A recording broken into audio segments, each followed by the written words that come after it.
आणि म्हणून प्रवचनाकरता मी हाच अभंग आज प्रवचनाकरता निवडला।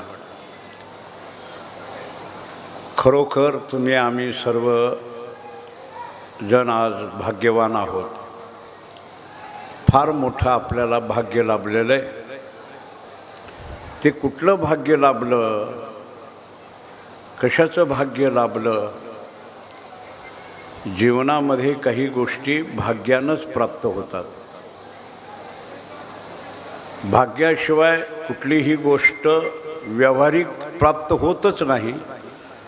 तशी परमार्थिक सुद्धा भाग्याचा उदय मग ते हे जोडी संत पाय। भाग्याचा उदय झाल्याशिवाय पारमार्थिक जीवनाची सुद्धा प्राप्ती होत नाही। परमार्थ महाधन हे जोडी देवाचे चरण। परमार्थ हा एक फार मोठं प्राप्त झालेलं असं एक मोठं धन आहे।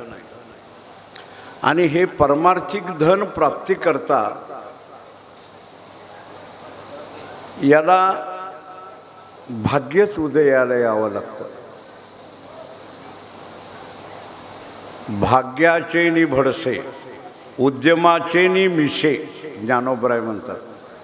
भाग्याचे नि भडसे उद्यमाचे नि मिशे। भाग्याच्या मुळंच आपल्याला हे गोष्टी प्राप्त होत असतात। त्यातलं पहिलं भाग्य आपलं असं आहे की आपण मनुष्य जन्माला आलो, हे पहिलं भाग्य आहे। बरवे झाले आलो या जन्मासी, महाराज म्हणतात बरवे झाले आलो या जन्मासी। या जन्माकरता आलो, या म्हणजे या मनुष्य देहाच्या। बरवे झाले आलो या जन्मासी, जोड जोडिली मनुष्य देहाईशी। आणि हे मनुष्य देह कसं आहे? हे तो उत्तम काय आहे? बरवे झाले आलो या जन्मासी, जोड जोडिली मनुष्य देहाशी। ही एक उत्तम राशी आहे। या मनुष्य जन्माला आलो हे पहिलं भाग्य आहे आपलं। मनुष्य जन्माला आलो हे भाग्य आहे। जर करता यदा कदाचित आपण या जगामध्ये अनेक जीवराशी आहेत। याचं महाराजांनी साधारण गणित केलं की 84 लक्ष योनी फिरता दुःख भोगिले। 84 लक्ष केलं आणि या 84 लक्ष योनीमध्ये 4 खाणी सांगितल्या। उद्बीज आहे, अंडज आहे। उद्बीज म्हणजे बीजापासून उद्बीज आहे, अंडज आहे, जारज आहे आणि स्वदेज आहे। अशा 4 खाणी सांगितल्या। 84 लक्ष जीवराशी आणि या जीवराशीमध्ये 4 खाणी आहेत। एक उद्बीज आहे, एक अंडज आहे, एक जारज आहे आणि एक स्वदेश आहे। उद्बीज म्हणजे काय? जमिनीमध्ये पेरलं आणि पेरल्यानंतर जे उत्पत्ती होते, बियापासून उत्पत्ती। बिया असतं ना, बी, ते बी जमिनीतनं बाहेर आलं की जे उत्पत्ती आहे, जे धान्य आहे, त्याला उद्बीज म्हणतात। म्हणजे बीजापासून उत्पत्ती। बी नाही ते तसं तयार होत नाही। कुठलंही जे तृणमूल आहे ते बीजापासून उत्पत्ती, उद्बीज म्हणायचं। दुसरी आहे अंडज, अंडज खाणी। अंडज खाणी बोललं तर काय? अंड म्हणलं तर सगळ्याला माहिती आहे, अंड म्हणलं तर तत्ती। अंडज म्हणलं तर काय तत्ती, आणि हे तत्ती सगळ्याला माहिती आहे. ಅದ್ರಾಗ ನಮ್ಮ ಸಮಾಜದವ್ರಿಗೆ ಗೊತ್ತಿಲ್ಲ ಅಂದ್ರೆ ಅದು ಇಲ್ಲ ಇಲ್ಲ ಸಮಾಜವನ ಅಲ್ಲ ಸಮಾಜ. ಎಲ್ಲರಿಗೂ ಗೊತ್ತದ. उद्बीज अंडज उत्पत्ती म्हणजे काय, अंड्यापासून तयार होतं. पक्षी, कुठलंही पक्षी ते निर्माण व्हायचं झालं तर बीजातून नाही, अंड्यामधनं होतं. त्याला काय म्हणायचं, अंडज उत्पत्ती. हे अंडज खाणे. तीनवं उत्पत्ती कुठलं आहे, ಜಾರಜ. ಜಾರಜ ಜಾರಜ್ ಅಂದ್ರೇನು, ಗರ್ಭದಲ್ಲಿ ಇದ್ದು ಅದರಲ್ಲಿಂದ ಜೀವ ನಿರ್ಮಾಣ ಆಗ್ತದೆ, ಗರ್ಭದಿಂದ ನಿರ್ಮಾಣ ಆಗ್ತದೆ. ಅದಕ್ಕೆ ಏನಂತಾರೆ, ಜಾರಜ. गर्भामधून जे उत्पत्ती होते, गर्भातून, त्याला काय म्हणायचं, जारज उत्पत्ती. गर्भातून उत्पत्ती होते, जारज उत्पत्ती.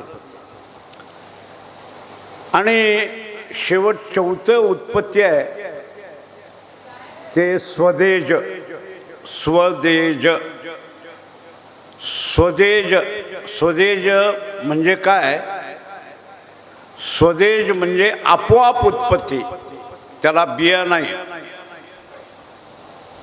त्याला बी नाही, अंड नाही.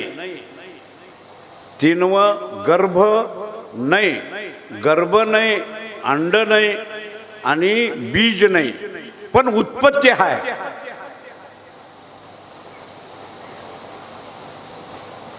चौथं स्वदेज. ಸ್ವದೇಜ ಅಂದ್ರೇನು, ಅದಕ್ಕೆ ಬೀಜ ಇಲ್ಲ, ಗರ್ಭ ಇಲ್ಲ, ಮತ್ತು ಜಾರಜ್ ಗರ್ಭ ಇಲ್ಲ, ಅಂಡಜ್ ಇಲ್ಲ, ಬೀಜ ಇಲ್ಲ, ಏನಿಲ್ಲ. ಆದರೆ ತಂದೆ ತಾನೇ ಉತ್ಪತ್ತಿ ಆಗಿಬಿಡ್ತದೆ. ತಂದೆ ತಾನೇ उत्पत्ती, आपोआप उत्पत्ती होतं. ते एक जीवखानी आहे. ते जीवखानी कसं होतं, ते कोणतं, उदाहरण देऊन सांगतो. तुम्ही जर 8 दिवस कपडा धुतला नाही, हे शर्ट धुतला नाही, ते शर्ट रोज ते शर्ट घातलं, काही दिवसानं ते शर्टमध्ये एक उत्पत्ती होते.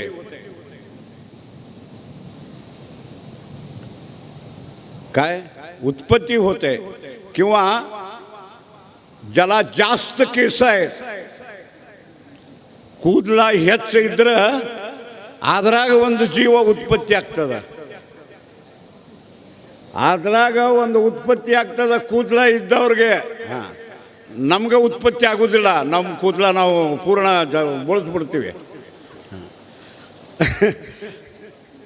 ज्यांच्या डोक्याला केस आहेत, ते डोकं जर जास्त दिवस धुतलं नाही तर ते केसामध्ये एक निर्माण होत आहे जीव. ते जीवाचं नाव काय, ते जीवाचं नाव ಅದಕ್ಕೆ ಕನ್ನಡದಲ್ಲಿ ಹೇಣು ಅಂತಾರೆ, ಹೌದಿಲ್ಲ? ಆದ್ರೆ ಅದರ ಖರೆ ಹೆಸರು ಮರಾಠಿದಾಗ ಹೇಳ್ತಾರೆ. मराठीದಾಗ ಏನಂತಾರೆ, वा. मराठीमध्ये काय म्हणतात त्याला, वा. त्याला बी नाही. वा जीव उत्पत्ती होती ना, त्याला त्या वाला बिया नाही, त्या वाला अंड नाही, त्या वाला गर्भ नाही. गर्भ नाही, अंड नाही, बी नाही, पण उत्पत्ती आहे. म्हणून त्याला नाव आहे काय, वा. काय म्हटलं त्याला, वा. वा. ते बाकीचे जीव त्याला म्हणायला लागले, वा तुला जमिनीत जायचं नाही, बी नाही तुला, वा. तुला अंड्यात बसायचं नाही, वा. अंड नाही. पोटामध्ये गर्भात राहायचं नाही, वा.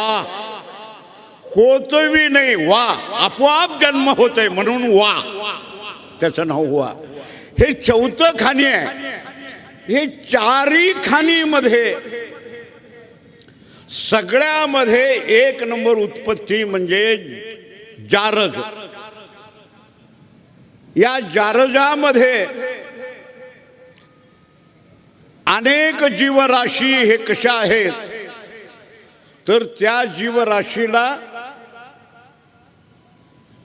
एक आहे एक नाही, कोठे काही कोठे काही, एक आहे एक नाही. त्या जीवाला कुठं पाय आहे तर हात नाही, हात आहे तर पाय नाही, काही नाही. त्याला ज्ञान नाही, बुद्धी नाही. काही ठिकाणी डोळे आहेत तर कान नाही, कान असले तर डोळे नाही. पण भगवंतानी एकच एक या जारजमध्ये काय केलं तर एकच देह असा निर्माण केला. तो देह म्हणजे मनुष्य देह. आलो या जन्मासी जोड जोडिली ही मनुष्य देहाईशी. मनुष्यासारखा देह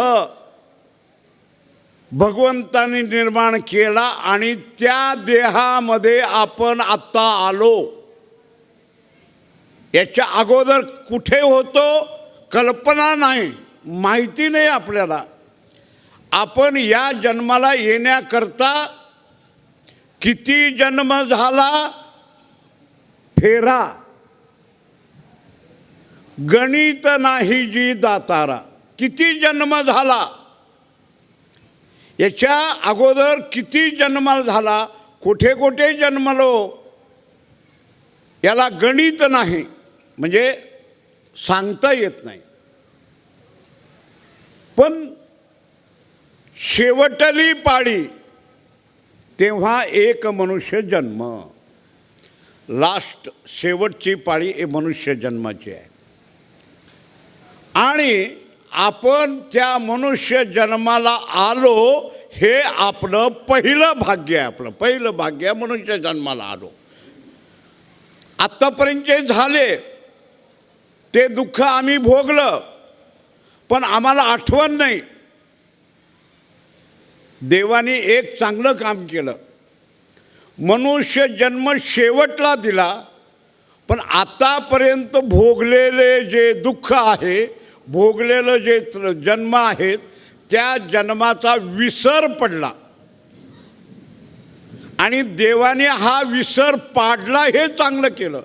जर विसर नसता पडला तर आपल्याला खरं या मनुष्य जन्माची किंमत कळाली असती.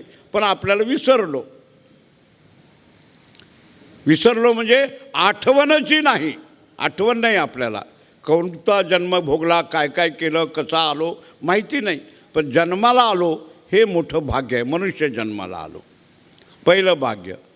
दुसरं भाग्य भारतखंडे नरदेह प्राप्ती. हे तो परमभाग्याची संपत्ती. दुसरं भाग्य असं आहे, मनुष्य जन्माला आलो पण भारतखंडे नरदेह प्राप्ती. या भारतीय संस्कृतीमध्ये श्रेष्ठ जगामध्ये असणारा आपला भारत देश, जिथं अध्यात्मानं नटलेला देश,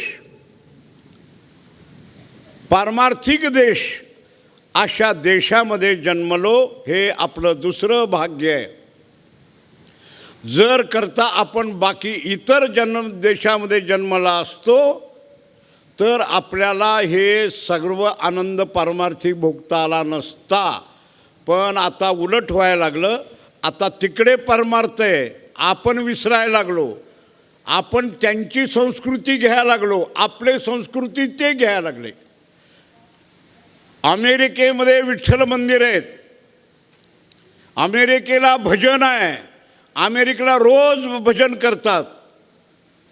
आमच्या चातुर्मासामध्ये पंढरपूरला एक बाई येते आहे, तुम्हाला सुळे महाराज माहिती आहे, ती येते देगलूरकरांच्या मठात असते. ते अमेरिकेचे आहे, पण तिला गीता मुखद्गत आहे, ज्ञानेश्वरी मुखद्गत आहे, भागवत मुखद्गत आहे. अरे तिथे येऊन 4 महिने पंढरपूरला राहून हा अभ्यास करते. ते म्हणजे हे जे समाधान आम्हाला अमेरिकेला मिळत नाही, म्हणून अमेरिकेने येऊन 4 महिने पंढरपूरला राहती आणि आपण इथनं अमेरिकेला जातो आणि पुन्हा म्हणतो आमचा मुलगा फॉरेनला आहे. काय मूर्खाचं काम बाजार आहे त्याला. फॉरेनचे इथे यायला लागले ते भोगण्याकरता. लौकिक भोग अमेरिकेमध्ये आहेत, जे लौकिक भोग ऐश्वर्य परदेशात आहेत, पण खरं जे आत्म जे आहे ते भोग इथंच आपल्याला मिळतं. भारतखंडे नरदेह प्राप्ती हे तो परमभाग्याची संपत्ती, हे दुसरं भाग्य. तिसरं भाग्य आपल्याला एक लाभलं. आपण भारतात जन्मूनसुद्धा एखाद्या वारकऱ्याच्या घराण्यामध्ये पारमार्थिक वृत्ती असणाऱ्या घराण्यामध्ये, चांगल्या घराण्यामध्ये जन्मलो, हे तिसरं भाग्य आहे आपलं. आणि जन्मून आपण भगवंताचे दास झालो, वारकरी झालं, हे चौथं भाग्य आपल्याला, चौथं भाग्य आहे. हे चौथं भाग्य आहे.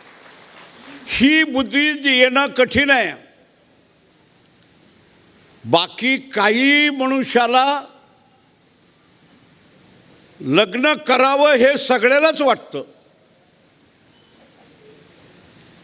बायको करावी हे कोणाला नको वाटतं, सगळ्यालाच करू वाटतात. मिळत नाही तो प्रश्न वेगळा, पण सगळ्यालाच करू वाटते. घर बांधावं सगळ्याला वाटतं, पैसे मिळावे हे सगळ्याला वाटतं, लौकिक भोग मिळावे हे सगळ्याला वाटतं. पण मी वारकरी व्हावा हे वाटणं, हे भाग्य मोठं आहे. भाग्य मी वारकरी व्हावा, मी वारकरी व्हावा हे भावना येणी. काही मी उद्धार पावेन, काही कृपा करील नारायण, ऐसे सांगा तुम्ही संतजन, करा समाधान चित्त माझे. हे वृत्ती येणं फारच कठीण आहे. याला पूर्वजन्माची पुण्याईच असावे लागते, याच्याशिवाय जमत नाही. आज विचार करा, आपण एवढा मोठा इथं कार्यक्रम करतोय, याच्यामध्ये हजारो लोक आपण इथं जमा होतोय,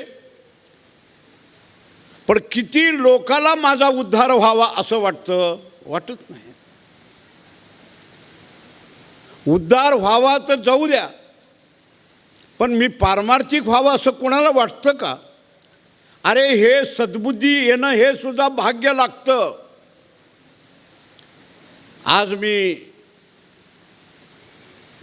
आज इतके वर्ष झालं, 60-70 वर्ष झालं मी फिरतोय, सर्व समाजामध्ये फिरतो, प्रत्येक ठिकाणी भांडणं ऐकतो. बापाच्या प्रॉपर्टीसाठी सगळे भांडतात. काही वेळेस आमच्याकडे येतात, महाराज हे जरा आमचं घरचं मिटवा. मग वाटणीमध्ये भांडणं असतं, मला पैसे मिळावं एवढं, मला सोन्याचा भाग मिळावा, मला घराचा भाग मिळावा, हे मिळावं ते मिळावं असं सगळ्याला वाटतं. पण असं कोणी मुलगा भांडण करत नाही की बापाची माळ मला मिळावी म्हणून कोणी येत नाही. हे दुर्भाग्य आहे, हे दुर्दैव आहे. कोण असं भांडलं नाही. मला आत्ता कोणी विचारलं नाही, दादा आम्हाला ते वाटणी मिळो न मिळो, पण बापाचं माळ आहे ना ते वारी मलाच मिळाला पाहिजे असं म्हणून समोर येणारा व्यक्ती जर कोण असेल तर तोच भाग्यवान आहे, तोच भाग्यवान आहे, तोच भाग्यवान आहे.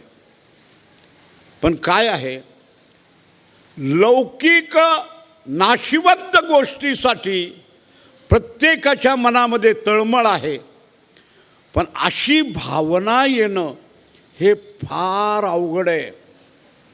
मी अमुक माझ्या वडिलाची परंपरा सांभाळणं ही माझी मिराशी, ठाव दिला तुझे पायापाशी, ही माझी मिराशी. माझ्या वडिलांनी जी परंपरा घातली, माझ्या वाडवडिलांची जी वारी आहे, माझ्या वाडवडिलांनी जो घरात घालून दिलेला नेम आहे, पारमार्थिक नेम आहे, ही माझी खरी मिराशी. मिराशी म्हणजे काय? माझी हक्क. मिराशी म्हणजे हक्क, माझी झागिरी, माझी हे माझं हक्क आहे. परमार्थात माझं मला मिळाला पाहिजे, बापाचा वाटा, परमार्थातला वाटा मला मिळाला पाहिजे. ही वृत्ती येणं फार अवघड आहे. आणि ही वृत्ती जर आली तर त्याच्यासारखं भाग्य दुसरं कुठलंही मोठं नाही. ते भाग्य आपल्याला प्राप्त व्हायला पाहिजे, ती वृत्ती मनामध्ये यायला पाहिजे. ते येण्याकरते उगे येत नाही. बहुत सुकृताची जोडी. बहुत एका जन्माचं सुकृत नव्हे, अनेक जन्माचं सुकृत. तिळ तिळ पुण्य साचा पडे. अनेक जन्मातलं थोडं थोडं थोडं थोडं जे पुण्य आहे, त्या पुण्याचा एक मोठा गट्टा व्हावा लागतो. आणि मग त्या पुण्याईच्या जोरावर आपण या मार्गामध्ये येतो. सगळेच या मार्गामध्ये येतात असा प्रकार नाही. येतात, सगळेच येत नाहीत.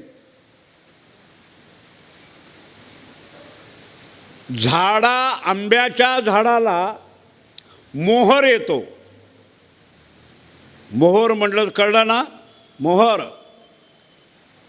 मोहर आल्यावर त्या मोहरामध्ये प्रत्येकामध्ये आंबे असतात.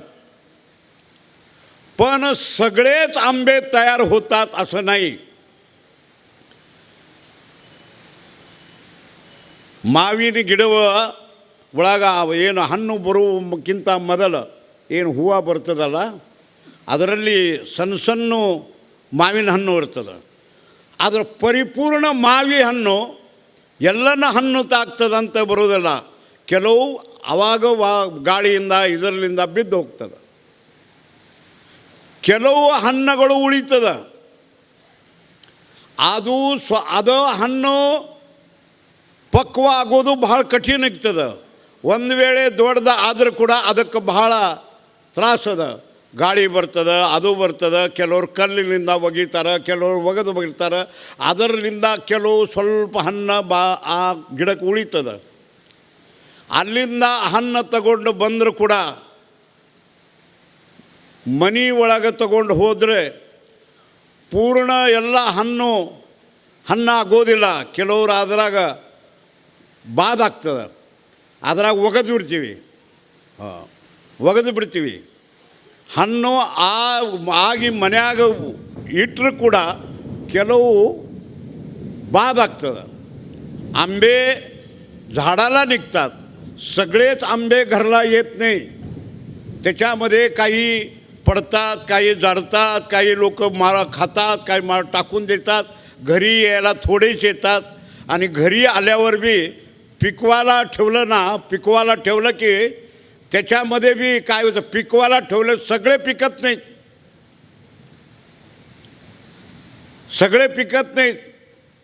सगळ्या आंब्याबरोबर येतात, पण काही आंबे नासतात.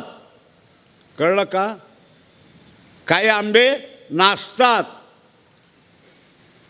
कळलं ना तुम्हाला? निदान घरला आल्यावर ते झाकून पिकू घातल्यावर तर त्यांना पिकाव, पण पिकत नाही. काही नाचतात. कळलं का? काही माळ घालून बिघडतात.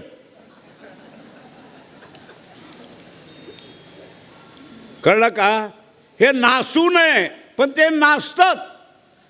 ते त्याचं पूर्व पुण्य नाही, दुर्दैव आहे. ते नासून जातं ते पीक. मग त्याला उचलून बाहेर टाकून द्यावं लागतं. थोडेच आंबे उपयोगाला येतात.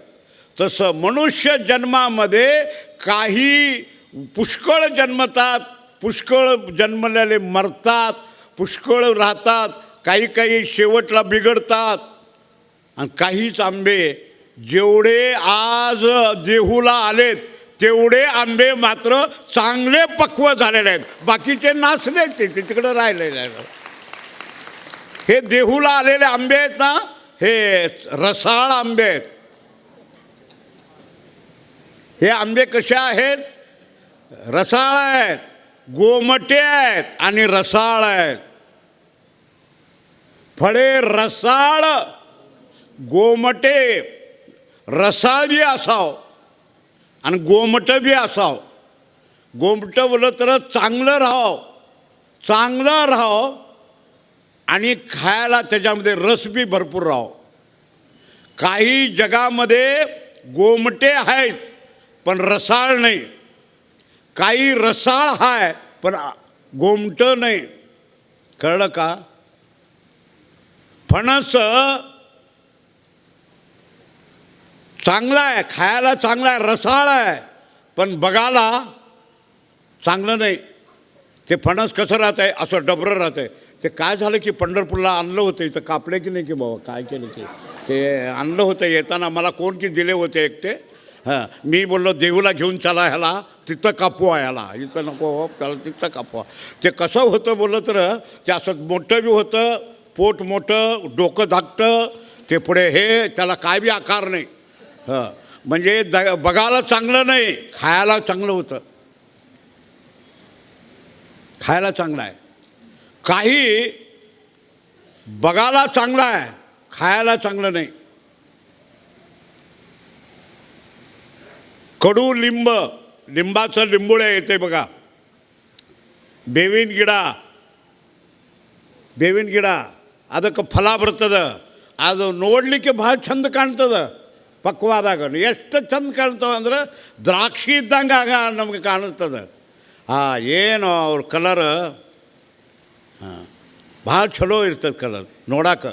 ಎದರದು ಬೇವಿನ ಹಣ್ಣು, ಅದ್ರ ಬೇವಿನ ಹಣ್ಣು ಏನಿರ್ತದೆ ಭಾಳ ಕಾಣಕ್ಕೆ ಚಲೋ ಇರ್ತದೆ. ಆದ್ರೆ ಅದು ಬಾಯಾಗ ಹಾಕಿದ್ರೆ ಹೆಂಗಿರ್ತದೆ? ಅಲ್ಲ ಏನಪ್ಪ ಇದು ಅಂದ್ರೆ ನೋಡಕ್ಕೆ ಚಲೋ ಅದ, ಅದರ ರಸಾಳ ಇಲ್ಲ ಅಂತ. ಕೆಲವರು ಅದು ರಸಾಳ ಅದ, ನೋಡಕ್ಕೆ ಚಲೋ ಇಲ್ಲ. ರಸಾಳ ಇರಬೇಕು ಮತ್ತು ನೋಡಲಿಕ್ಕೇ ಚಲೋ ಇರಬೇಕು. ಕೊಂಕಣ ಒಳಗೆ हापूस आंबा ಅಂತ ಬರ್ತದೆ. हापूस आंबा कोकणातला. ते कसं असते, बघायलाही चांगलं असते, खायलाही चांगलं असते. बघितलं की केवढं बी शुगर असू द्या, ते खायसारखं मन लागतंय. खायसारखं मन लागतंय नाही, मेलं तरी चालतंय, पण मी आंबा खातो म्हणते, त्यानं खाऊन टाकतं. त्यांना ते बघायला चांगलं आहे, खायला चांगलं आहे. तर दोन्ही राह, रसाळ आणि गोमटे.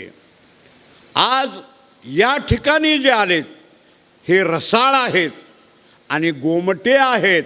म्हणून आज आपण सगळे भाग्यवान आहोत, भाग्यवान आहेत की आपण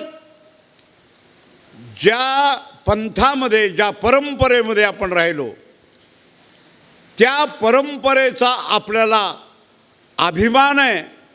आणि अभिमान ठेवून आपण या मनुष्य जन्माला आल्यावर जे कर्तव्य करायचं आहे ते करण्याकरता आपण तयार झालो. मनुष्य देह ऐसा निध, निध म्हणजे गुप्त ठेवा. मनुष्य जन्मासारखा निध मिळाला तर या जन्माचा उपयोग केला पाहिजे ना, याचा उपयोग झाला पाहिजे.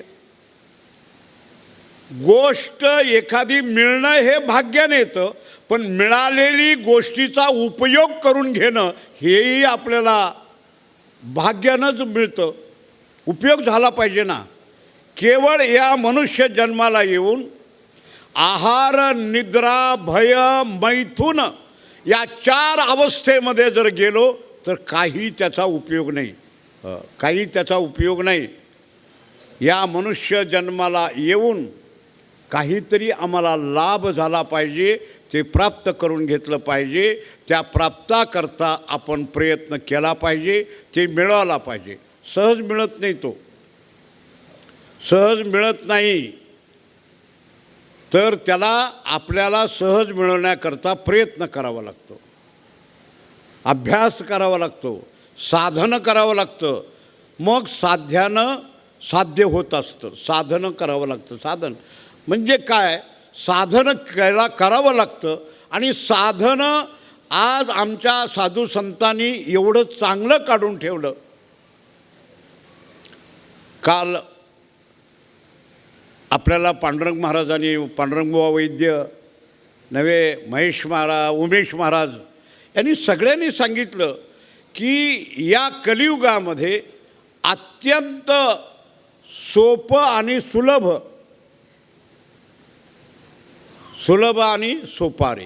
आणि सोपा असा मार्ग दिला.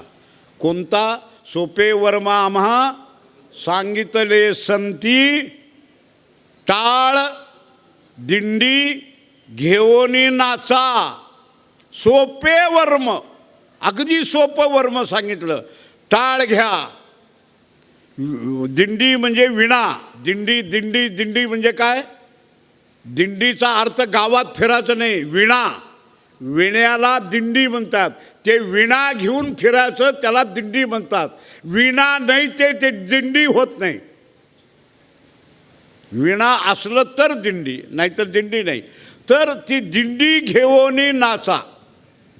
सोपे वर्मा सांगितले संती, टाळ दिंडी घेऊनी नाचा. मला हे सगळं वाचताना कधी कधी वाटतं, संत अवताराला येण्याच्या अगोदर जे जन्मले ते अभागी आहेत. संत अवताराला आल्यानंतर आम्ही जन्मलो हे आम्ही भाग्यवान आहेत. तुकाराम महाराज यायच्या अगोदर ज्ञानोबराय, तुकाराम महाराज, माणकोजी महाराज, नामदेव महाराज हे जन्माच्या अगोदर जर आपण जन्मला असतो तर काही उपयोग नव्हता आपल्याला ते साधन करता आलं नसतं. मनामध्ये सद्बुद्धी जरी आली तरी त्या बुद्धीला साधन सोपं नव्हतं. मग आपण ते उद्धार होऊ शकत नव्हतो. पण ज्ञानोबराय, तुकोबराय, नामदेवराय, माणकोजी महाराज, ज्ञानोबराय हे जन्मले आणि यांनी जो सोपे वर्म सांगितलं, यांच्या नंतर आम्ही जन्मलो हे आपण फार मोठं आपल्याला भाग्य आहे. आपण मगच जन्मलो. कारण त्यांनी मार्ग दावून गेले आधी. दयानिधी संतते तेणेची पंथे चालू जाता. त्याच मार्गानं गेलं तर कुठल्याही गुंथा येत नाही, कुठल्या प्रकारची अडचण येत नाही. सरळ मार्ग आपल्याला दाखवून दिला. त्या सरळ मार्गानं जाण्याकरता म्हणून आपण या मनुष्य जन्माला आलो, हे भाग्य आहे. आणि याच्यानंतर म्हणून मगाशी सांगितलं ना, आपल्याला मोठं भाग्य काय लाभलं सांगू का? या अधिक मासाच्या आणि या सप्त्यामध्ये आम्ही सगळे जिवंत राहिलो हे आपलं भाग्य आहे. जिवंत राहिलो. काल वैशाख महिन्यामध्ये जर मेला असतो तर हा सुख सोहळा आपल्याला पाहायला मिळाला नसता. पण बर्वे झाले आजीवरी, नाही पडलो काळाच्या किंवा मृत्यूच्या आहारी, आणि वाचून आलो या सप्त्यावरी.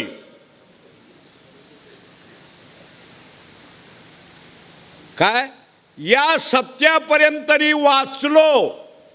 जर करता गेल्या महिन्यात वैशाख महिन्यात मेला असतो तर आपल्याला हे पाहायला मिळालं नसतं. वाचून आलो या सप्त्यावरी.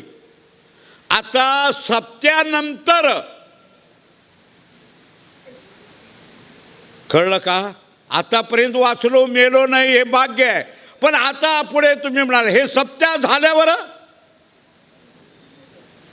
जाऊ नका. जावावं म्हणत नाही मी, पण उरले ते हरी तुम्हा समर्पण. तुला कधी काय करायचंय तेव्हा कर, पण जेवढं तू पुढे आता आम्हाला याच्यानंतर आयुष्य देणार आहे ते आयुष्य परमात्मा हे तुझ्याकरता आम्ही देणार आहे. ते आयुष्य मी तुम्हाला अर्पण करणार आहे. तुझं चिंतन करणार आहे, तुझंच नामस्मरण करणार आहे, तुझंच भजन करणार आहे. आणि म्हणून आपलं उरलेलं आयुष्य, उरले ते हरी तुम्हा समर्पण. दिला या काळे अवकाश, या काळानं आपल्याला अवकाश दिला. हे आपण राहिलो हे मोठं भाग्य आहे. तेव्हा यावर्षी आपल्याला अधिक मास प्राप्त झाला आणि प्रत्येक महाराजांनी सांगितलं अधिक मासाचं फळ काय आहे, अधिकस्य अधिक फलम, म्हणजे अधिकात अधिक. काल पांडुरंगबुवांनी सांगितलं जे तुम्ही कराल ते अधिक होत आहे. अधिक अधिक अधिक ಅಂದರೆ ಏನು, ಡಬಲ್ ಆಗ್ತದೆ ಅಂತ. ಅದರ ಡಬಲ್ ಆಗ್ತದೆ. ನೀವು ಎಷ್ಟು ಮಾಡಿರ್ತೀರಿ ಅದಕ್ಕಿಂತ ಡಬಲ್ ಆಗ್ತದೆ. ಆದರೆ ನಾವು ಏನು ಮಾಡಬೇಕು ಅದು ಮಾತ್ರ ತಿಳ್ಕೋಬೇಕು. ಒಂದು ಕೆಟ್ಟದ ಕೆಲಸ ಮಾಡಿದರೆ ಅದು ಡಬಲ್ ಕೆಟ್ಟದಾಗ್ತದೆ. ಒಂದು ಪಾಪ ಮಾಡಿದರೆ 2 ಆಗ್ತದೆ, 4 ಮಾಡಿದರೆ 8 ಆಗ್ತದೆ. ಕೆಟ್ಟದ ಕೆಲಸ ಮಾಡಿದರೆ ನಾವು ಉತ್ತಮವಾದ ಕಾರ್ಯ ಮಾಡಿದರೆ 2 ಪಟ್ಟು ಆಗ್ತದೆ. ನಾವು ಯಾವುದನ್ನು ಮಾಡ್ತೀವಿ ಅದನ್ನು 2 ಪಟ್ಟು. ಆದರೆ ನಮಗೆ ಆ ಜ್ಞಾನ ಬೇಕು, ಯಾವುದಕ್ಕೆ ಮಾಡಬೇಕು ಯಾವುದು ಮಾಡಬಾರ್ದು. ಇದು ನಮಗೆ ಪರಮಾತ್ಮ ಬುದ್ಧಿ ಕೊಟ್ಟಾನ. ದಿಲೆ ಇಂದ್ರಿಯ ಹಾತ ಪಾಯ ಕಾನ್ ಡೋಳೆ ಮುಖ ಬೋಲ ಯಾವಚನ್ ಜೇನೇ ತು ಜೋಡಿಸಿ ನಾರಾಯಣ್ ನಾಶಿ ಜೀವಪನ ಭವರೋಗ. ನಮಗೆ ಬುದ್ಧಿ ಪರಮಾತ್ಮ ಕೊಟ್ಟಾನ. ನಾವು ಬುದ್ಧಿಯಿಂದ ವಿಚಾರ ಮಾಡಬೇಕು. ನಾವು ಈ ಮಾಸದಲ್ಲಿ ಏನು ಮಾಡಬೇಕು. ಉತ್ತಮ ಪುಣ್ಯದ ಕೆಲಸ ಮಾಡ್ತಾ ಇರಬೇಕು. ಪುಣ್ಯದ ಕೆಲಸ ಒಂದು ಪಟ್ಟು ಇತರ ಈ ತಿಂಗಳ ಬಿಟ್ಟು ಬೇರೆ ತಿಂಗಳಲ್ಲಿ ನಾವು ಮಾಡಿದರೆ ಎಷ್ಟು ಮಾಡಿರ್ತೀವಿ ಅಷ್ಟೇ ಫಲ ಅದ. ಆದರೆ ಈ ತಿಂಗಳಲ್ಲಿ ಅದು ಫಲ ಏನಾಗ್ತದೆ, ಅಧಿಕಶ್ಯ ಅಧಿಕಂ, ಡಬಲ್ ಆಗ್ತದೆ. ಅದಕ್ಕೆ ಅಧಿಕ ತಿಂಗಳಲ್ಲಿ ತೀರ್ಥಯಾತ್ರಾ, ಕ್ಷೇತ್ರಗಮನ, ಪರಮಾತ್ಮನ ದರ್ಶನ್, ಸಂತ ಸಹವಾಸ, ಭಗವತ್ ನಾಮ ಚಿಂತನ್, ಇದು ಎಲ್ಲ ನಾವು ಕೆಲಸ ಮಾಡ್ತಾ ಇರಬೇಕು. ನಾವು 2-3 ವರ್ಷ ನಾವು ಎಷ್ಟು ಮಾಡಿರ್ತೀವಿ ಈ ತಿಂಗಳದಾಗ ಮಾಡಿದ್ರೆ ಅದು ಡಬಲ್ ಆಗಿ ನಮಗೆ ಆ 2 ವರ್ಷದ 3ನೇ ವರ್ಷ ನಾವು ಅಧಿಕ ಮಾಸ ಬರ್ತದೆ, ಅದು ಡಬಲ್ ಆಗ್ತದೆ. ಅದಕ್ಕಾಗಿ ವಿಚಾರ ಮಾಡಿ ನಾವು ಏನು ಮಾಡಿದ್ದೀವಿ ಅಂದರೆ ಪ್ರತಿಯೊಂದು ಅಧಿಕ ಮಾಸದಲ್ಲಿ ನಮಗೆ ಎಲ್ಲನ ಪ್ರಾಪ್ತಿ ಆಗಬೇಕು. ಕ್ಷೇತ್ರ ದರ್ಶನ ಆಗಬೇಕು, ದೇವದರ್ಶನ ಆಗಬೇಕು, ಸಂತ ದರ್ಶನ ಆಗಬೇಕು, ಅವರ ವಾಂಗ್ಮಯ ಗ್ರಂಥದ ನಮಗೆ ಚಿಂತನೆ ಆಗಬೇಕು, ಮತ್ತು ಅನೇಕ ಸಾಧು ಭಕ್ತರ ಜನರದ ಸಹವಾಸ ಆಗಬೇಕು. ಆ ಒಂದು ವಿಚಾರದಿಂದ ನಾನು 48 ವರ್ಷದ ಮುಂಚೆ ಒಂದು ತಲೆಯಲ್ಲಿ ವಿಚಾರ ಬಂತು. ಉತ್ತಮ ಕುಲದಲ್ಲಿ ನಮ್ಮ ಜನ್ಮ ಪ್ರಾಪ್ತಿ ಆಯಿತು. ಏನಾಗ್ತದೆ, ಉತ್ತಮ ಕುಲದಲ್ಲಿ ಜನ್ಮ ಆದರೂ ಕೂಡ ಉತ್ತಮ ವಿಚಾರ ಮಾಡುವಂಥ ಬುದ್ಧಿ ವಿಚಾರ ಬರೋದು ಭಾಳ ಕಷ್ಟ ಅದ. ಎಷ್ಟೋ ಜನರು ಉತ್ತಮ ಮಣಿತನದಲ್ಲಿ ಹುಟ್ಟಿದ್ದಾರೆ, ಆದರೂ ಕೂಡ ಈ माझ्या वडिलाची मिरासी तुझी ಚರಣ ಸೇವಾ ಪಾಂಡುರಂಗ, ಈ ವೃತ್ತಿ ಬರುವುದು ಭಾಳ ಕಷ್ಟದ. ಅದಕ್ಕಾಗಿ ನಾವು ಯಾವ ಸದ್ಗುರು ಮಾಣ್ಕೂಜಿ ಮಹಾರಾಜ್, ಬುದ್ಲೆ ಮಹಾರಾಜ್ ಇವರ ನನ್ನ ಕಡೆ ಖರೆ ಅಂದ್ರೆ ನಾನು ಹೇಳ್ತಾ ಇರ್ತೀನಿ, ಯಾವ ಪ್ರಕಾರದ ಸಾಧನೆ ಇಲ್ಲ. ಆದರೆ ಒಂದೇ ಒಂದು ಪುಣ್ಯ ಅಂದರೆ ಸದ್ಗುರು ಮಾಣ್ಕೋಜಿ ಬೋದ್ಲೆ ಮಹಾರಾಜ್ ಇವರ ಕುಲದಲ್ಲಿ ಹುಟ್ಟಿದ್ದೀನಿ. ಇದೇ ಒಂದು ಮಹತ್ ಪುಣ್ಯದ, ಇದು ಮಹತ್ ಪುಣ್ಯದ.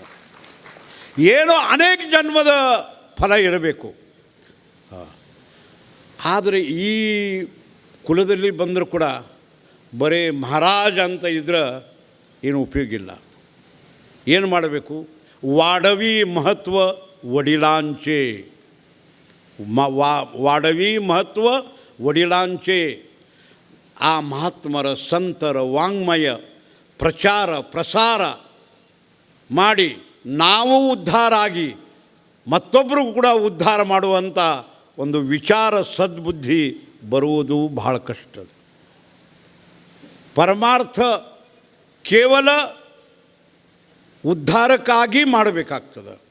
ಆದರೆ ಈಗ ಈಚೆ ಕಡೆ ಏನಾಗೈತಿ, ಪರಮಾರ್ಥ ಅಂದರೆ ಏನಪ್ಪ, ಒಂದು ಹೊಟ್ಟೆ ತುಂಬುವ ಸಾಧನೆ ಅಂತಾಗ್ಬಿಟ್ಟೈತಿ.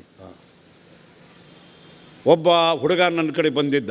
ನಮ್ಮ ಚಾತುರ್ಮಾಸದಲ್ಲಿ ಅಲ್ಲೇ ಕ್ಲಾಸ್ ನಡೀತದೆ ಪಂಢರಾಪುರದಾಗ. ನಮ್ಮ ಜಯವಂತ ಮಹಾರಾಜರು ಪಾಠ ಹೇಳ್ತಾರೆ. ನೂರಾರು ಹುಡುಗರು ಚಾತುರ್ಮಾಸದಾಗ ಬರ್ತಾರೆ. ನೂರಾರು ಹುಡುಗರು ಬರ್ತಾರೆ ಕಲೀಲಿಕ್ಕೆ, ಅಭ್ಯಾಸ ಮಾಡಲಿಕ್ಕೆ ಬರ್ತಾರೆ. ಅದ್ರಾಗ ಒಂದು ಹುಡುಗ ನನಗೆ ಬಂದು ಭೇಟಿ ಆದ.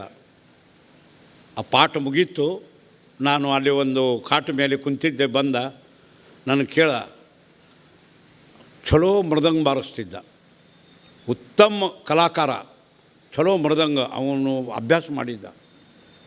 ಆದರೆ ಹಲ್ಕ ಬಂದು ಕುಂತ. ನಾನಂದೆ, ಏನಪ್ಪ ಎಷ್ಟು ಚಂದ ಪಕ್ವಾದ ಬಾರಿಸ್ತಿ, ಎಲ್ಲ ಚಲೋ ಅದ. ಅವನೇನು ಹೇಳ್ದ, ನೈ ದಾದಾ मला कीर्तन शिकायचं आहे अंदा. दादा मला कीर्तन शिकायचं आहे अंदा. कीर्तन शिकायचं? कशाला शिकतो? नाही नाही, कीर्तन शिकायचं. म्हणून तेवढं चांगलं मृदंग वाजवता, एवढं चांगलं पकवाज वाजवता. नाही नाही, मला कीर्तनकार व्हायचं आहे. मी म्हणलं, कशाला कीर्तनकार व्हायचं आहे तुला? मृदंगमध्ये अजून कला वाजव. मृदंग हे सामान्य नाही, इंद्राचं वाद्य आहे. अरे तू मृदंगमध्ये देवाला अडव ना. अरे मृदंगमध्ये एवढं ताकद आहे. गुरु बिघडलं तरी ते गुरुला बरोबर करायचं ताकद मृदंगमध्ये आहे. माहिती आहे? मच्छिंद्रनाथ बाईच्या राज्यामध्ये गेला. मच्छिंद्रनाथ बिघडला, गुरु बिघडला. त्याचा शिष्य गोरख शिष्य होता.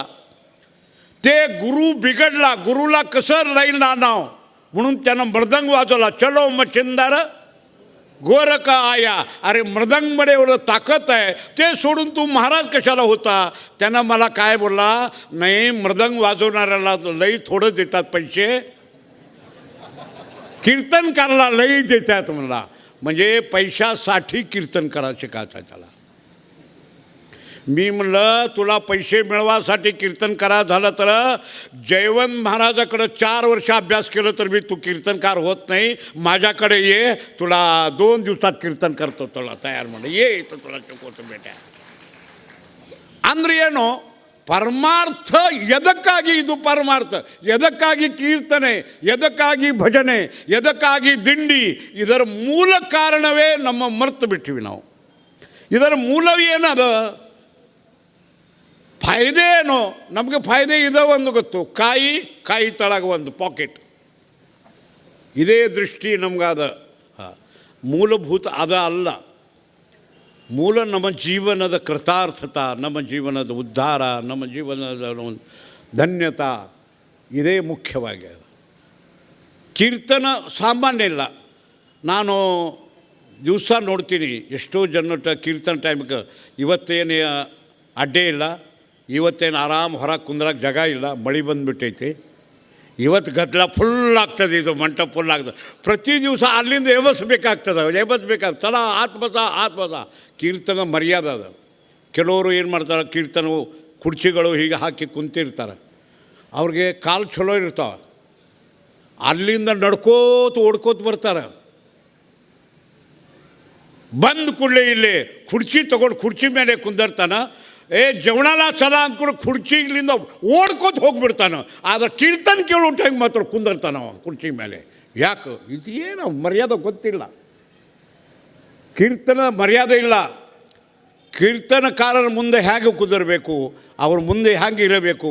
ಇದು ಕೀರ್ತನ ಅಂದರೆ ಯಾವುದೋ ಒಂದು ತಮಾಷೆ ಅಲ್ಲ. ಇದು ಕೀರ್ತನ ಅಂದರೆ ಭಗವತ್ವ, ಸ್ವತಃ ಭಗವಾನ್ ಪರಮಾತ್ಮ ಎಲ್ಲಿ ಕೀರ್ತನದ ಅಲ್ಲಿ ತೇಥೇ ದೇವೋಭ, ಅಲ್ಲಿ ಪ್ರತ್ಯಕ್ಷ ಭಗವಾನ್ ಪಂಡರನ ಟಾಳ ತಗೊಂಡು ನಿಂತಿರ್ತಾನೆ, ಭಜನೆ ಮಾಡ್ತಿರ್ತಾನೆ. ಅವ್ರ ಮುಂದೆ ನಾವು ಹೆಂಗೆ ಇರಬೇಕು, ಹೇಗೆ ಕುಂದಿರಬೇಕು, ಪಾಂಡುರಂಗ ಯಾವ ರೂಪದಿಂದ ಇರ್ತಾನೆ ಅದು ಗೊತ್ತಾಗೋದಿಲ್ಲ. ತಾಳ್ಕರಿ ಒಳಗೆ ಇರ್ತಾನೆ. ಅದಕ್ಕಾಗಿ ನಮ್ಮಲ್ಲಿ ಪದ್ಧತಿ ಅದ, ಮೊದಲೇ ಸಂಪ್ರದಾಯದಲ್ಲಿ ಪದ್ಧತಿ ಅದ. ಏನು ಪದ್ಧತಿ ಅದ?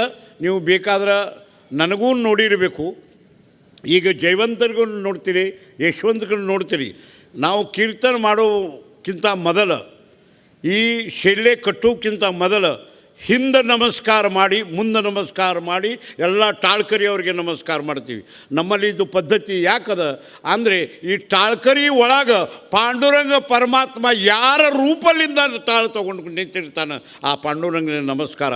ಮುಂದೆ ನಮಸ್ಕಾರ ಇಲ್ಲ, ಪಾಂಡುರಂಗ ಮುಂದೆ ಇಲ್ಲ, ಇಲ್ಲೇ ಟಾಳ್ಕರಿ ಒಳಗೆ ಇರ್ತಾನೆ ಅಂತ ಒಂದು ಪದ್ಧತಿ ಅದ. ಅದಕ್ಕೆ ಈ ಕೀರ್ತನ ಸಂಪ್ರದಾಯ ಪರಂಪರ ನಾವು ಹೇಗಿರಬೇಕು, ಎಲ್ಲಿ ಕುಂದಿರಬೇಕು ಇದನ್ನು ನಾವು ತಿಳ್ಕೋಬೇಕಾಗ್ತದೆ. ಎಷ್ಟೋ ಜನರಿಗೆ ಅನ್ನಿಸ್ತದೆ ಯಾಕೆ ನಾವು ಹಾವೇಶ್ ಕುಂತಿರ್ತೀವಿ, ಯಾಕೆ ಬಸ್ತಾರೆ, ಯಾಕೆ ಇದು ಮಾಡ್ತಾರೆ ಅಂತ ಸಿಟ್ಟು ಬರ್ತದೆ ಅವ್ರಿಗೆ. ನಾನು ಈಗ ಈ ವರ್ಷ ಯಾರಿಗೆ ಏನು ಮಾತಾಡೋದಿಲ್ಲ, ಸುಮ್ಮನೆ ಕುಂತೀನಿ ಈಗ. ಆದರೆ ಏನು ಮಾತಾಡೋಕೆ ಹೋದ್ರೆ ಕಾಯ್ರೆ ಮಹಾರಾಜ್ ತಿತ್ತ ಗೆಲ್ಲವ್ರು ಲೈ ಉರಡ್ತ್ಯಾತ್ರೆ, ಮಹಾರಾಜ್ ಲೈ ಕರ್ತ್ಯಾತ. ಯಾಕಂದರೆ ನಮಗೂ ಈಗ ಜನರು ಬೇಕು, ನಮಗೂ ಹವ್ಯಾಸ ಆಗಿಬಿಟ್ಟೈತಿ ಈಗ. ಎಲ್ಲ ಚಲೋ ಮಂದಿ ಕೂಡಬೇಕಂದ್ರೆ ನಾವು ಏನೋ ಮಾತಾಡೋದಿಲ್ಲ. ಏನು ಮಾಡೋದು ಮಾಡ್ರಿ ಪಾಪ, ಸಪ್ತಾಹಕ್ಕೆ ಬರ್ರಿ ಅಂತೀನಿ. ಏನು ಮಾಡೋದು? ನಾನು ಸಪ್ತಾಹ ಪ್ರಚಾರ ಮಾಡುವಾಗ ಹೇಳ್ತಿದ್ದೆ, ಎಲ್ಲರೂ ಬರ್ರಿಪ್ಪ, ಟಾಳ್ಕರಿಯವರು ಬರ್ರಿ, ಗಾಥಾ ಪಾರಾಯಣ ಮಾಡೋರು ಬರ್ರಿ, ಯಾರಿಗೆ ಮಾಡೋಕೆ ಬರೋದಿಲ್ಲ ಅವ್ರು ಸುಮ್ಮನೆ ಇಲ್ಲೇ ಬಂದು ಕುಂದ್ರಕ್ಕೆ ಬರ್ರಿ, ಕುಂದ್ರದು ಆಗೋದಿಲ್ಲ ಒಂದು ಪ್ರದಕ್ಷಿಣೆ ಹಾಕ್ರಿ, ಅದೂ ಆಗೋದಿಲ್ಲ, ಸುಮ್ಮನೆ ಊಟ ಮಾಡಿ ಮಕ್ಕೋರಿ ಆದ್ರೆ ಬರ್ರಿ ಅಂತ ಹೇಳ್ತಿದ್ದೆ. ಇಲ್ಲಿ ಅದಕ್ಕೆ ಈ ಸಂಪ್ರದಾಯ, ಈ ಪರಂಪರ ಅತಿ ಉತ್ತಮವಾಗಿ ಸಂಪ್ರದಾಯದ ಅಧಿಕ ಮಾಸದಲ್ಲಿ ನಮ್ಮ ಉದ್ಧಾರ ಆಗಬೇಕು, ನಮ್ಮ ಕಲ್ಯಾಣ ಆಗಬೇಕು ಅಂತ ಈ ವಿಚಾರ ಮಾಡೀನಿ. ಆದರೆ ಎಲ್ಲರೂ ಈಗ ಎಷ್ಟೋ ಜನರು ಹೊಗಳ್ತಾರೆ, ದಾದಾವ್ರು ಹಿಂಗೆ ಮಾಡಿದರು, ದಾದಾವ್ರು ಹಂಗೆ ಮಾಡಿದರು, ದಾದಾವ್ರು ನಿನ್ನೆ ನಮ್ಮ ಜಿ ಪಿ ರಾವರು ಎಲ್ಲ ಮಾಣ್ಕೂಜಿ ಮಹಾರಾಜರ ಚರಿತ್ರೆ ಹೇಳಿದರು. ಮನೆಯಲ್ಲಿ ಹೋಗಿ ದಾದಾವರು ಎಲ್ಲ ಸಂಪ್ರದಾಯ ನಮ್ಮ ಭಾವಸಾರ ಕ್ಷತ್ರಿಯ ಸಮಾಜ ಈ ಸಮಾಜದಲ್ಲಿ ಎಲ್ಲ ಅಡ್ಡಾಡಿ ಇದು ಮಾಡಿದರು. ಆದರೆ ಖರೆ ಅಂದರೆ ಇದು ನೋಹೇ ದಾಸ ಖರ, ನೋಹೇ ದಾಸ ಖರ ಪರಿಹಾ झाला ಡಾಂಗೋರ. ನಿಜವಾಗಿ ಪರಮಾತ್ಮನ ಸೇವಾ ನನ್ನ ಕಡೆಯಿಂದ ಆಗಲಿಲ್ಲ. ಆದರೂ ಕೂಡ ಏನು ಡಾಂಗೋರ ಅಂದ್ರೆ ಏನು? ಎಲ್ಲ ಕಡೆ ಡಾಂಗೋರ ಹೊಡಿತಾರಲ್ಲ, ಹಂಗೆ ನಂದು ಒಂದು ಡಾಂಗೋರ ಎಲ್ಲ ಕಡೆ ಹೊಡೆಯೋದಾರ. ದಾದಾರು ಹಿಂಗೆ ಮಾಡ್ಯಾರ, ದಾದಾರು ಹಂಗೆ ಮಾಡ್ಯಾರ, ದಾದಾರು ಹಿಂಗೆ ಮಾಡ್ಯಾರ. ಇಲ್ಲ, ಅದು ಸುಳ್ಳು ಡಾಂಗೋರ ಅದ. ಅಷ್ಟೇ ಏನೋ ಸೇವಾ ನನ್ನ ಕಡೆಯಿಂದ ಆಗಲಿಲ್ಲ, ಎಷ್ಟು ಮಾಡಬೇಕು ಅಷ್ಟು ಆಗಲಿಲ್ಲ. ಆದರೂ ಕೂಡ ನನ್ನ ಕಡೆ ಅಷ್ಟು ಪುಣ್ಯನೂ ಇಲ್ಲ. ನಿಮ್ಗೆ ಪುಣ್ಯ ಎಲ್ಲ ಅರ್ಪಣೆ ಮಾಡಬೇಕು. ಇದು ಒಂದು ಪರಮಾತ್ಮ ನನ್ನ ಕಡೆ ಇದು ಉಪಾಧಿ ನನಗೆ ಹಚ್ಚಿದ್ದಾನೆ. ಈ ಪರಮಾರ್ಥದ ಉಪಾಧಿ ಪ್ರತಿ ಅಧಿಕ ಮಾಸದಲ್ಲಿ ಸಪ್ತಾಹ ಮಾಡಬೇಕು. ಇದರ ಒಳಗಿನ ಉದ್ದೇಶ ಅಂದ್ರೇನು? ಈ ವಾರ್ಕರಿ ಸಂಪ್ರದಾಯ ಕರ್ನಾಟಕ ಮಹಾರಾಷ್ಟ್ರದಲ್ಲಿ ಅದ. ಆದರೆ ಇದು ಎರಡೂ ಸಮಾಜ ಒಂದು ಜಾಗದಲ್ಲಿ ಬರಬೇಕು. ಆನಂದ ಒಬ್ಬರ ಕಡೆಯಿಂದ ಒಬ್ಬರು ಆನಂದ, ಪರಮಾರ್ಥಿಕ ಆನಂದ ಲುಟಾಸಬೇಕು. ಇವರು ಏನೆಷ್ಟು ಪಾಠಾಂತರ ಮಾಡ್ತಾರೆ, ಇವರು ಚಾಲಿ ಹೆಂಗೆ ಹೇಳ್ತಾರೆ, ಇವರು ಹೆಂಗೆ ಭಜನೆ ಮಾಡ್ತಾರೆ, ಇವರು ಅದನ್ನು ಕಲಿಬೇಕು. ಅದು ಬಿಟ್ಟು ಇಲ್ಲಿ ಬಂದು तुला केवढं लेकरं बा, का करायचं तुला लेकरं घेऊन मला केवढं तर राहू दे, तुला का करायचं नाही, पोरगी आहे का लग्नाला? आमचं एक पोरगं आहे. ಅಲ್ಲೇ ಸಪ್ತಾಹದಾಗ ಬಂದು पोरಗ ಅಂತ ಯಾಕೆ ನೋಡ್ಕೊತ ಕುಂದಿರ್ತಾರೆ? ಸಪ್ತಾಹಕ್ಕೆ ಬಂದು ಅದನ್ನು ಆ ಕಡೆ ವಿಚಾರ ಮಾಡೋಣ. ಎಲ್ಲರೂ ಸಪ್ತಾಹಕ್ಕೆ ಬರ್ತಾರೆ, ಬಂದ ಕೂಡಲೇ ನನಗೆ ಕೇಳಬೇಕು ಖರೆ ಅಂದ್ರೆ, ಮಹಾರಾಜ್ गाथा ಇವತ್ತು ಕುಂತ್ರ ನಡೀತೈತೇನೋ, गाथा कुंदरलेनो ಅಂತ ಕೇಳಬೇಕು. ಇಲ್ಲ, काय हो महाराज तुम्ही असं सप्ताह करून घेत बसलावं, आमचं पोरग्याला कटत तर पोरगी बघताव की नाही ಅಂತ ಕೇಳ್ತಾರೆ. ನಾನು आता काय मी आता सप्ताह करायचा सोडून पोरी बघत फिरू? मी कुठलं काय करू? नाही हो, त्यांना जरा तुम्ही बोललं तर काम होतं आहे म्हणतात. ಅಂದ್ರೆ ನನಗೆ ಅದ್ರಾಗ ಹಾಕೋತಾರೆ ಹೊರಟು. ಇದು ಅಲ್ಲ, ಖರೆ ನಿಜವಾಗಿ ಅದು ಇರಲಿ, ವಿನೋದ ವಿಚಾರವಿರಲಿ, ನಿಜವಾಗಿ ಇಲ್ಲಿ ನಮ್ಮ ಉದ್ಧಾರ ಪರಮಾರ್ಥ ಆಗಬೇಕು. ಈ ದೃಷ್ಟಿಯಿಂದ ಇದು ವಿಚಾರ ಮಾಡಿದ್ದೀನಿ. ನೀವು ಎಷ್ಟೋ ಜನರು, ಸಾವಿರಾರು ಜನರು ನನ್ನ ಮೇಲೆ ಒಂದು ಪ್ರೇಮ ಇಟ್ಕೊಂಡು ಇಲ್ಲೇ ದೇಹು ಎಲ್ಲೇ ನಮ್ಮ ನಿನ್ನೆ ಹೇಳಿದ್ರಲ್ಲ ಜಯವಂತ ಮಹಾರಾಜ್, ಇವತ್ತು ಬೆಂಗಳೂರು, ಹಾವೇರಿ, ದಾವಣಗೆರೆ, ನಾಸಿಕ್, ಹುಬ್ಬಳ್ಳಿ, ಎಲ್ಲಿಂದ ಕೊಪ್ಪಳ, ಎಲ್ಲಿಂದ ಹೊಸಪೇಟೆ, ಇಷ್ಟು ದೂರದಿಂದ ಲಕ್ಷ್ಮೀಶ್ವರ ಬಂದಿರಿ, ಇಷ್ಟು ದೂರದಿಂದ. ಅದರ ಕಾರಣ ಏನು? ನನ್ನ ಮೇಲೆ ಇದ್ದಂಥ ಪ್ರೇಮ. ನಿಜವಾಗಿ ನನ್ನ ಮೇಲೆ ನಾನು ಏನು ಜನರಲ್ಲಿ ಜೀವನದಲ್ಲಿ ನಮ್ಮ ಮಕ್ಕಳಿಗೆ ಹೇಳ್ತಿರ್ತೀನಿ, ನಾನು ಏನು ಕಮಾಯಿ ಮಾಡೀನಿ ಅಂದ್ರೆ ಒಂದೇ ಕಮಾಯಿ ಮಾಡೀನಿ, ಈ ಸಮಾಜದ ಒಂದು ಪ್ರೇಮದಲ್ಲ, ಈ ಪ್ರೇಮವನ್ನು ಕಮಾಯಿ ಮಾಡೀನಿ. ನೀವು ಲಗ್ನಕ್ಕೆ ಹೋಗಿ ಆಮಂತ್ರಣ ಕೊಟ್ಟರು ಕೂಡ ಎಷ್ಟೋ ವ್ಯವಸ್ಥೆ ಮಾಡಿದರೂ ಕೂಡ ನಿಮ್ಮ ಆಮಂತ್ರಣ ಲಗ್ನಕ್ಕೆ ಯಾರು ಬರೋದಿಲ್ಲ. ಆದರೆ ಅಧಿಕ ಮಾಸದ ಸಪ್ತಾಹ ಅಂದ್ಕೊಳ್ಳಿ, ಕೇಳಿದರೂ ಸಾಕು ಅಷ್ಟೇ ಬಂದಾರೆ. ಎಲ್ಲರಿಗೆ ಪತ್ರಿಕಾ ಕೊಟ್ಟಿಲ್ಲ, ಎಲ್ಲ ಕಡೆ ಹೇಳಿಲ್ಲ. ಆದರೆ ನೀವು ಎಲ್ಲರೂ ಪ್ರೇಮದಿಂದ ಬಂದಿರಿ. ನಿಮ್ಮ ವ್ಯವಸ್ಥೆ ಅಸ್ತವ್ಯಸ್ತ ಆಗ್ತದೆ. ಏನದ ಈಗ ಇಷ್ಟು ಜನರು ಸಂಭಾಳಿಸ್ಬೇಕಂದ್ರೆ ಭಾಳ ಕಠಿಣ ಅದ. ಒಂದು ಮನೆ ಒಳಗೆ 2 ಬೀಗರು ಬಂದ್ರೆ ನಮಗೆ ಎಷ್ಟೋ ಓಡಾಟ ಆಗ್ತದೆ, ನಮ್ಗೆ ಧಾವಪಳ ಆಗ್ತದೆ. ಅಕಸ್ಮಾತ್ ಬೀಗರು ಬಂದ್ರೆ ನಮ್ಮ ಓಡಾಡಾಕಬೇಕಾಗ್ತದೆ. काय हो तुम्ही पहिलेच कळवाव की नाही, फोन कराव की नाही, बोलाव की नाही ಅಂತೀವಿ. ಸಾವಿರಾರು ಜನರು ದಿವಸ ಎಷ್ಟೋ ಜನರು ಬರ್ತಾರೆ, ಎಷ್ಟೋ ಜನರು ಹೋಗ್ತಾರೆ. ಅಕಸ್ಮಾತ್ ಸ್ವಲ್ಪ ನಮ್ಮ ಕಡೆಯಿಂದ ಇಲ್ಲೇ ವ್ಯವಸ್ಥೆ ಮಾಡಬೇಕಾದ್ರೆ ಅಸ್ತವ್ಯಸ್ತ ವ್ಯವಸ್ಥೆ ಆಗ್ತದೆ. ಇವತ್ತು ನನಗೆ ಗೊತ್ತಾಯಿತು, ಸ್ವಲ್ಪ ಲಾಸ್ಟ್ ಟೈಮ್ಗೆ ನಾಷ್ಟ ಸ್ವಲ್ಪ ಕಡಿಮೆ ಆಯಿತು ಅಂತ. ಸ್ವಲ್ಪ ಕಡಿಮೆ ಆಯಿತು. ತಾಬಡ್ತೊಬ್ಬ ಹಿಂದಾಗಡೆ ಅವರು ಮಾಡಿದರು, ಆದರೆ ಕಡಿಮೆ ಆಯಿತು ಅಂತ ನಾನೊಂದೇ. ಒಂದು ತಿಳ್ಕೊರಿ, ನಮ್ಮ ಸಪ್ತಾಹ ಒಳಗೆ ಇಷ್ಟ ಅಂತ ನೀವು ಲೆಕ್ಕ ಮಾಡೋಕ್ಕೆ ಹೋಗಬೇಡ್ರಿ. ಹುಡುಗರಿಗೆ ಹೇಳೀನಿ, ಪ್ರತಿ ದಿವಸ 100-200 ಮಂದಿ ಹೆಚ್ಚು ಬರ್ತಾರಂತ ತಿಳ್ಕೊಂಡು ನೀವು ಅಡುಗೆ ಮಾಡೋಕ್ಕೆ ಚಾಲೂ ಮಾಡಿರಿ. ಆದರೆ ಬರೋಬ್ಬರಿ ಆಗ್ತದೆ. ಸ್ವಲ್ಪ ಅಸ್ತವ್ಯಸ್ತದ ನಿಮಗೆ ಇರೋ ಜಾಗ. ಯಾಕಂದ್ರೆ ನಾ ಕರ್ನಾಟಕದಲ್ಲಿ ಆಗಲಿ ಮಹಾರಾಷ್ಟ್ರದಾಗಲಿ ಪ್ರತಿಯೊಂದು ಮನೆ ಒಳಗೆ ಅಡ್ಡಾಡೀನಿ. ನಿಮ್ಮ ಮನೆ ಒಳಗೆ ಎಷ್ಟು ಸೌಕರ್ಯ ಅದ, ಎಷ್ಟು ಆನಂದ ಅದ, ಅದು ನನಗೆ ಗೊತ್ತದ. ಆದರೆ ಇಲ್ಲಿ ಆ ವ್ಯವಸ್ಥೆ ಇಲ್ಲ, ಅವ್ಯವಸ್ಥೆ ಅದ. ವ್ಯವಸ್ಥೆ ಇಲ್ಲ, ಅವ್ಯವಸ್ಥೆ ಅದ. ಎಲ್ಲರೂ ಒಂದು ಹಾಲ್ನಾಗ, ಎಲ್ಲರ ರೂಮ್ನಾಗ, ಎಲ್ಲರ ಬ್ಯಾಗ್ನಾಗ ಬಿಟ್ಟು ನೀವು ಇಷ್ಟೊಂದು ತ್ರಾಸು ಇಟ್ಕೊಂಡು ನನ್ನ ಮೇಲೆ ಪ್ರೇಮ ಇಟ್ಕೊಂಡು ನೀವು ಇಲ್ಲಿ ಇರ್ತೀರಿ, ನೀವು ಇದ್ದೀರಿ.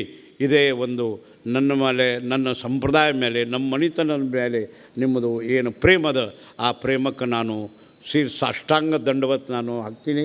ನೀವು ಎಲ್ಲರೂ ಇಷ್ಟು ಪ್ರೇಮ ಬಂದಿಲ್ಲ, ನನಗೆ ಇದೇ ಆನಂದದ. ನಾ ಜೀವನದಾಗ ಏನು ಕಮಾಯಿ ಮಾಡೀನಿ ಅಂದ್ರೆ ಇದೇ. ನೀವೇನು ಅದಿರಲ್ಲ, ಇದೇ ನನಗೆ ಕಮಾಯಿ ಅದ. ಈಗ ಸ್ವಲ್ಪ ಶರೀರ ಇದು ಅದ. ನನಗೆ ಭಾಳ ಹುಡುಗರು, ನಮ್ಮ 3 ಮಕ್ಕಳು ನನಗೆ ನಿನ್ನೆಯಿಂದ ಬೆನ್ನು ಹತ್ತಿದ್ರು. दादा तुम्ही काहीतरी कार्यक्रम करा हे सप्त्यामध्ये. काय झालं आहे, माझं शरीर आता जरा थकलं आहे. आता कीर्तन करायचं म्हणलं तर मला बसून कीर्तन करावं लागतं आहे. काय बसून कीर्तन करावं लागतं आहे.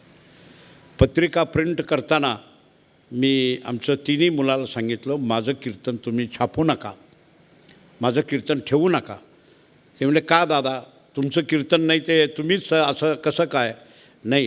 का नाही तर देहूमध्ये नाही, बाहेर मी कुठल्या बी गावाला करेन खुर्चीवर बसून, पण देहू, आळंदी, पैठण, पंढरपूर मी तिथं बसून कीर्तन करणार नाही.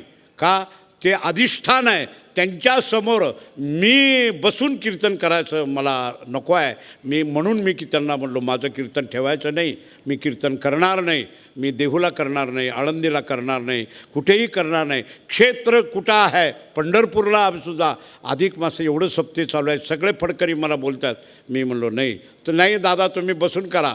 मी म्हणलो बसणार नाही. जिथं देव आहे, जिथं संत आहेत, तिथं मी बसून कीर्तन करणार नाही. मी बाहेर करेन, बाहेर माझ्या शिष्य लोकांच्या गावाला गेल्यावर तिथं बसून करेन, पण अधिष्ठानापुढे अपमान करणार नाही. मी म्हणून त्यांना म्हणलो मी कीर्तन करणार नाही, छापणार नाही. माझं काला ठेवू नका, काय बी ठेवू नका, कार्यक्रम करू नका. तुम्ही काला जयवंतला म्हणलो तुम्ही करा, तू कर काला, तुम्ही करा, सगळं करा. मी बघत बसतो. आता काय बघत बसतो ते पोरांना मनामध्ये बरं वाटेना. मला काल तिघं बसून म्हणायला लागले, दादा काहीतरी करा, कमीत कमी 1-अर्धा तास प्रवचन तर करा, जरा तेवढं तर बोला, काहीतरी करा, तुम्ही काहीतरी बोला. तुम्ही गप्प बसलं तर आम्हाला लोक मला म्हणतात दादाला काय झालं आहे. काय बी झालं नाही मला मला काय झालं नाही, मी लई ठणठणीत आहे.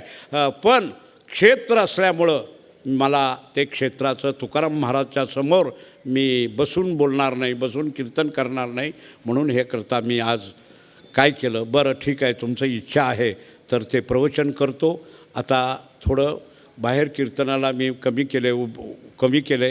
कीर्तन आता बंद करणार आहे. कीर्तन बंद करणार आहे म्हणजे काय, बाहेर कुठेही गेलं तर उभं राहून जिथं करावं लागतं आहे तिथं कीर्तन करणार नाही. आता हे सगळं काय केलं, मी वाढवलं आहे. संप्रदाय परंपरा सगळं वाढवलं आहे, पण वाढवून दिले एकाचे हाती. वाढवून दिले एकाच्या हाती, हे सगळं वाढवलं आहे आणि आता मुलांच्या हातात मी देऊन टाकलं आहे, हे तुम्ही आता सांभाळा. का माझा डोळ्या देखत हे पोरं कसं करतात ते बघून मी समाधान मानायचं. मेल्यावर काय करतात ते कशाला, आताच बघतो कसं करतात ते पुढचं. आता मेल्यावर करतात की नाही मला माहीत नाही, पण मी जिवंत आहे तोपर्यंत माझी मुलं काय करणार, कसं संप्रदाय चालवणार, कसं परंपरा चालवणार, हे विचार करायचा आहे. आपला परंपरा असं टिकलं पाहिजे. तिन्ही मुलं असली, तिन्ही मुलामध्ये कुठल्या प्रकारचं तक्रार होऊ नये. कोणी मी मालक तू मालक असं धडपड करायचं नाही. ते कसं करायचं मी एक मार्ग दिला आहे सगळ्यांना. सगळे माझे जवळजवळ 7 लेकरं आहेत. माझे भाव 4, भावाचे लेकरं असे 7 पोरं आहेत. 7ही लेकरं माझ्या आता येत आहेत. सगळे प्रेमान आहेत. पण त्यांना सगळ्याला सांगितलं आहे हे पुढे वाढवून दिले, मी आता वाढवलं आहे, तुमचं हातात दिलं आहे, कसं सांभाळायचं आहे ते तुम्हाला मी सांगून ठेवतो, तसंच सांभाळायचं. इथं कोणी मालक म्हणून राहायचं नाही, कोणी मालक नाही. माणकोजी महाराजाचे सगळे आम्ही लेकरं आहोत, त्यांचं सेवक म्हणून इथं सेवा करायचं आहे. इथं मालक पण म्हणून कोणी राहायचं नाही. ते कसं करायचं आहे ते सगळं मी अगदी व्यवस्थित करून ठेवलं आहे. आता पुढे तक्रार येऊ नये, हे मुलगा मालक आला, ते महाराज झाला, हे महाराज झाला, ते तसं झालं, हे फडाचा मालक, ते फडाचा मालक, हे बागलकोट मठ कुणाचं, आळंदी मठ कुणाचं, हे असलं भानगड ठेवलं नाही. मी काय केलं आहे, बागलकोट असू द्या, पंढरपूर असू द्या, दामणगाव असू द्या आणि आळंदीला आता निर्माण, हे सगळे 4ही मठं मी समाजाकरता ठेवलं. फक्त समाज, याला मुलं अधिकारी नाही. माझी 3ही मुलं मालकं राहणार नाहीत. हे काय राहतील, तिथले सेवक म्हणून राहतील. ते मठ सांभाळायचं, त्याला काय कमी पडलं आहे ते करायचं आहे, समाजाकरता राहायचं. कारण तुम्ही समाजाने मला दिलं, मी समाजाकडनं मागून घेतलं, बांधलं. आळंदीमध्ये आपला मठ त्याला मला एकच, माझ्या काळामध्ये आमचं वडील गेल्यानंतर मी खूप त्रास भोगला, परमार्थी खूप त्रास झाला. मला पायी प्रवास करावा लागलं, चालत करावं लागलं. माझं घरचं अगदी परिस्थिती कठीण. माझ्या बायकोला रोज रोडवर कामाला जावं लागलं, शेतात कामाला जात होती, पण आज गाडीत फिरायला लागली.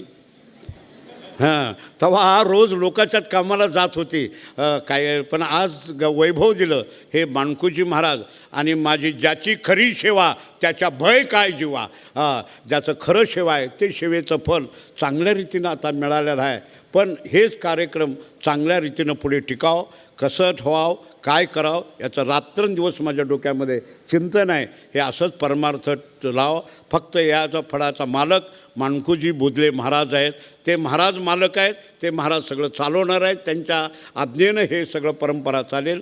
मी असो थकलो तरी पुढे हे अधिक मास होऊ दे, कुठल्या आमच्या महिनावारी होऊ दे, आळंदी पैठण आपलं बागलकोट, हे सगळे सप्त मठ कसं चालावं, कसं चालणार, याचं सगळं व्यवस्थित मार्ग करून ठेवलेला आहे.